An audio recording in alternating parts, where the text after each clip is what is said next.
आजू के दिन हमें बक्साए बघवा रे बक्साए बघवा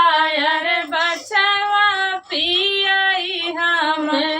आई रे लालनवा रे बछवा पियाई हम आई रे लालनवा आवा हो बछवा पिया हो मोरा दूधवा पिया हो मोरा दूधवा अरे चरने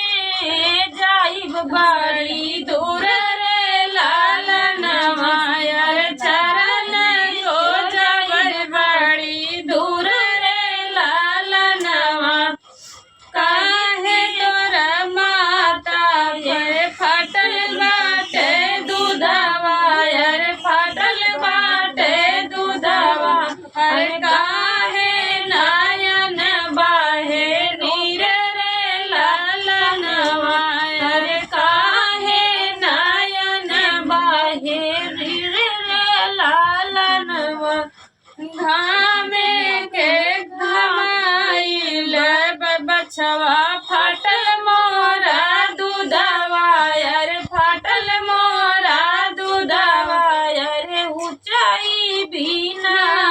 नैना नीर रे लालनवा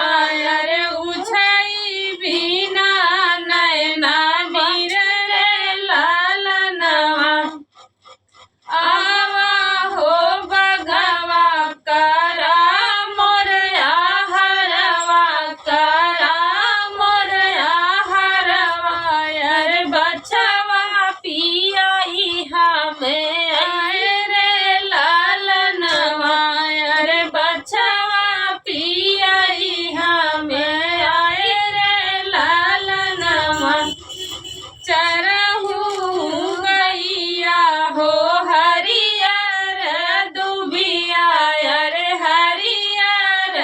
दुबिया अरे पिया हो जमुना जुड़ पानी रे लालनवा अरे पिया हो जमुना जुड़ पानी रे लालनवा जुग जुग जिया गैया तोहरा बछड़वा अरे तोहरा बछड़वा अरे दिहलू धर्म तोहर रे लालनवा अरे देखलू मोह धर्म तोहर रे लालनवा। तो गौ माता ऐसा किहिन कि मतलब अपने गाय के दूध पियाई के ओकरे बाद आइन बघौस कहिन के हमका अपन आहार बनाइला। जब पहले बनावे चाहे तो कहिन कि मतलब बछवा के अपने दूध पियाई दे जे ये बुखार न रहे देगा अपने बच्चा ताई इतना कुल करें फिर आए गई उनका आहार बन के।